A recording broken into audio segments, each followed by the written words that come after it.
দিনাজপুর শহরে ঘোড়া দিয়ে ঘোরানো হচ্ছে ঘানি। বিলুপ্ত প্রায় এই তেলের ঘানি দেখতে ভিড় করছেন উৎসুক মানুষ। এই তেলের ঘানির দেখা মিলছে শহরের গোড়ে শহীদ ময়দানের দক্ষিণে মাইক্রোবাস স্ট্যান্ডের সামনে রাস্তার ধারে। জানা যায় সারা দেশে তেলের ঘানি ঘোরানো হয় গরু দিয়ে, সেটাও এখন আর সচরাচর চোখে পড়ে না। অনেকে এখনো বাপদাদার পেশা হিসেবে এই পেশাকে ধরে রেখেছেন। তবে ভেজালের এই যুগে এসে অনেকে সয়াবিনের পরিবর্তে নির্ভেজাল সরিষার তেল খাদ্য তালিকায় যুক্ত করেছেন। দিনাজপুর বড়মাঠ মাইক্রো স্ট্যান্ডে আমরা খাঁটি সরিষার তেল পাচ্ছি, যা পাচ্ছি আমরা একদম প্রাকৃত নির্যাস থেকে তৈরি। চোখের দেখায় আমরা সেটা দেখে শুনে আমরা এই প্রতি লিটার 400 টাকা করে কিনছি।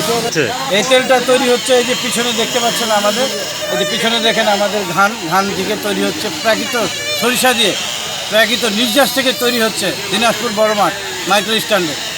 সেখানে আবার পছন্দের তালিকায় রয়েছে ঘানিতে পিষা খাঁটি সরিষার তেল, আর এতেই যুক্ত হচ্ছে যন্ত্রচালিত কিংবা গরু বা ঘোড়া চালিত ঘানি। বিভিন্ন হাট বাজারে যান্ত্রিক ঘানি চোখে পড়লেও গরু কিংবা ঘোড়া দিয়ে তৈরি কাঠের ঘানি খুব একটা চোখে পড়ে না।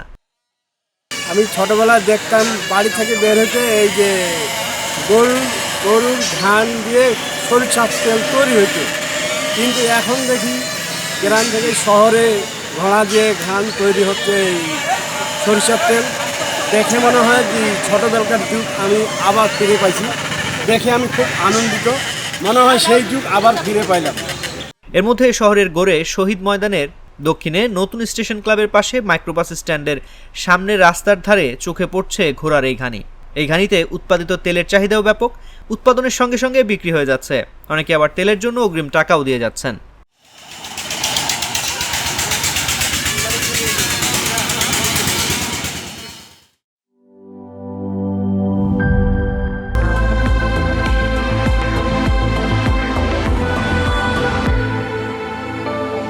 Harlan, be a show stealer.